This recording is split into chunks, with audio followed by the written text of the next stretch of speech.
Muchas familias ven que alguien a quien quieren se está destruyendo, que no está yendo por un buen camino. Intentan ayudar, hablan, insisten, discuten, perdonan, vuelven a intentarlo.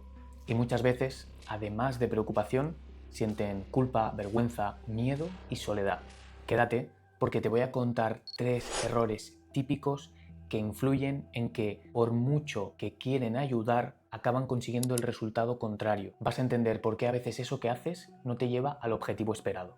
Y esto que te voy a contar lo puedes extrapolar para cualquier persona que no está tomando buenas decisiones de vida y que estás viendo que esa persona sufre y cada vez va a sufrir más.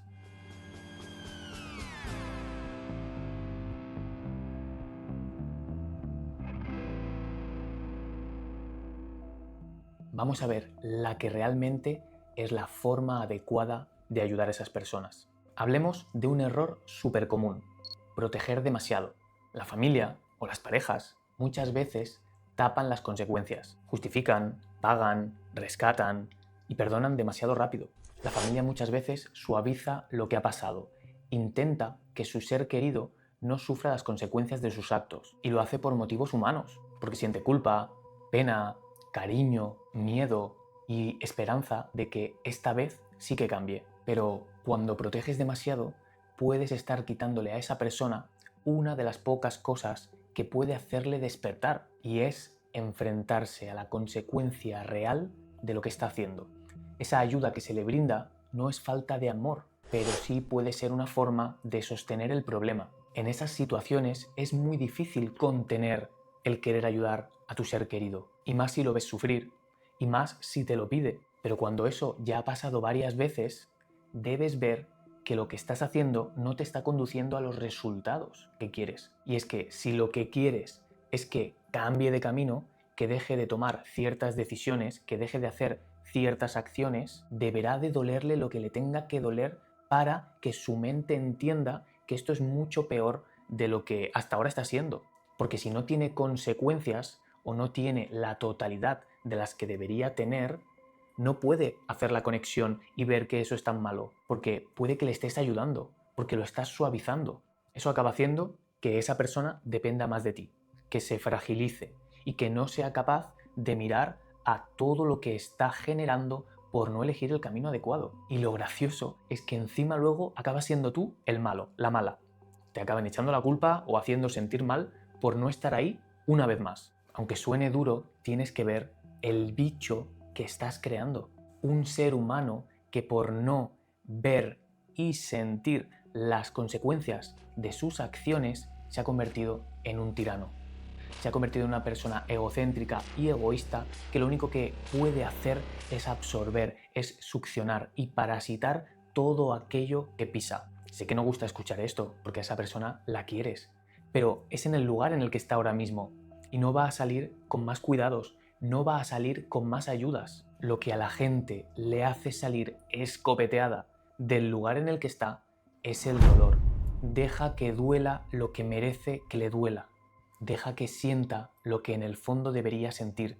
Tiene que dolerle tanto que escoja no volver ahí. Facilitarle las cosas no está ayudando. Así que contribuyamos a que esa persona madure. Este es el primer gran error, esa sobreprotección. Vamos con el segundo. Antes decirte que, por si no lo sabías, cada día envío un email con reflexiones, consejos, estrategias y ejercicios prácticos para que puedas trabajarte, mejorar tu mentalidad y liberarte de las cadenas que te limitan. Para suscribirte lo puedes hacer en mi web y tienes el enlace en la descripción. Dicho esto, vamos con el error número 2. Confrontar mal. Venimos de una sobreprotección y luego nos vamos al otro extremo, que es la confrontación, y hacerla desde la rabia, el juicio o la desesperación. Gritos, amenazas, frases duras: eres un egoísta, no vales para nada, me estás destrozando, y un larguísimo etcétera. La mayoría de las veces eso nace de algo súper comprensible. La familia está agotada, o la pareja, o los amigos, quien sea. Pero si esa confrontación no tiene serenidad, estructura y estrategia, normalmente genera el efecto contrario: más tensión, más defensa y más rechazo. En ese momento, la persona no escucha el mensaje, escucha el ataque. y cuanto más se siente atacado, más se defiende. Piensa que alguien que no está haciendo las cosas bien, en el fondo sabe que no las está haciendo bien. Y si no las hace bien, es porque es débil ante lo que está sintiendo en ese momento y acaba cogiendo un camino que le es más fácil, que le es más cómodo, que le permite tener más placer o más evasión. Por lo que si juntas que esa persona es débil, es frágil ante las sensaciones que le hacen escoger mal y encima sabe que lo está haciendo mal, por lo que todavía tiene más malestar dentro de sí misma, cuando tú le metes ahí, se defiende porque le duele demasiado, porque no está capacitada para contener todo eso. Ahí no está viendo que detrás de tus argumentos, incluso de las formas, hay dolor, hay un querer ayudar, hay desesperación, pero eso se pasa por alto. Lo que se ve es que tú le estás haciendo daño. Lo que siente es que le estás metiendo el dedo en la llaga. Por eso, si vamos a meter el dedo en la llaga, hay que meterlo bien, porque cuando confrontas, que estás expresando lo que sientes, lo que quieres, lo que necesitas, en el fondo lo haces para conseguir un objetivo. Y si no estás consiguiendo tu objetivo, lo único que está pasando es que estás vomitando tu malestar, sin más. Y quizás complicando más la situación. Por eso para confrontar, para intervenir, hay que hacerlo desde el estado adecuado. Además, muchas veces se llega a esa confrontación tan tensa porque previamente has cedido mucho, has aguantado, has entrado en el error número 1 de sobrecomprender, de sobreproteger, de suavizar las consecuencias, esperando que esa persona se dé cuenta y aunque sea por todo lo que le has ayudado, que cambie. Y como no lo hace, te cargas y vas a la confrontación sin control. Así que aquí tienes el error número 2. Vamos con el siguiente. Por cierto, si te está pareciendo interesante el vídeo, puedes darle al botoncito de like y me ayudarías un montón. Y si quieres no perderte todo el contenido que voy a ir grabando y subiendo, puedes darle a suscribirte y así nos vamos viendo cada vez que suba cualquier contenido nuevo. Vamos con el tercer error. Centrarte en el cómo en vez de en el qué. Esto es clave.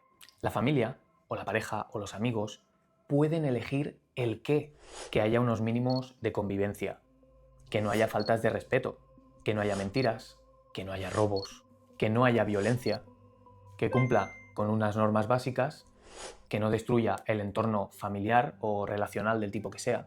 Eso sí, lo que no puedes controlar es el cómo esa persona va a cambiar, eso que lo decida ella. No puedes imponer que sea con ese terapeuta, con ese centro, es decir, con un camino exacto que va a ser el que le va a conducir al qué, al resultado. Porque si la persona no está en ese punto, que además le marques un camino que es el concreto que tú quieres que siga para conseguir ese resultado, le va a generar más rechazo. Tú dile lo que quieres, cuáles son tus mínimos, tus límites en esa relación, en esa convivencia que estáis teniendo. Y ya, que se busque la vida. Quizás puede hacerlo cambiando de entorno o empezar a hacer deporte. Quizás empieza hablando con alguien o alejándose de ciertas personas concretas. Puede que empiece una relación y eso le haga ordenar algo. O que sí que decida hacer terapia o algún tipo de acompañamiento, pero con alguien que conoce o alguien que le han recomendado. Evidentemente hay métodos y métodos. Hay formas, hay cómos que son mejores y que realmente van a lo profundo, van a hacer un cambio estructural. Marca los límites sobre lo que aceptas en tu vida y no dirijas cada paso del cambio de esa persona. Si te pide ayuda, si te pide recomendación, evidentemente que se la puedes dar.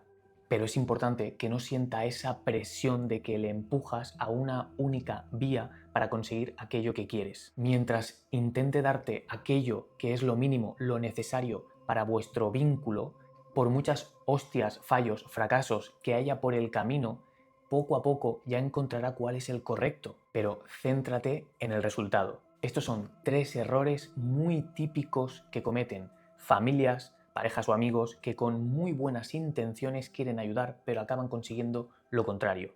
Y si hablamos de una adicción, por ejemplo, lo mejor es que acuda a un centro de adicciones, que esté especializado y que tenga experiencia en todo ello. Pero si sobreproteges y después de sobreproteger acabas explotando y confrontando desde lo emocional y eso te lleva a marcarle un camino, un cómo muy concreto de lo que quieres y cómo lo quieres, lo que sucederá es que eso que quieres conseguir acabará alejándose. El problema permanecerá el vínculo se romperá y todos estaréis sufriendo mucho más. ¿Qué piensas sobre estos errores? ¿Tienen sentido para ti? ¿Alguna vez has intentado con muy buenas intenciones ayudar, pero al final ha acabado pasando lo contrario? Si dejas por aquí tu comentario, te leo. Y ahora vamos a hablar de la solución de fondo. Y en otro vídeo vamos a profundizar mucho más de esto. Pero quiero dejártelo por aquí para que sepas que hay algo que se puede hacer. Hay algo en lo que puedes trabajar.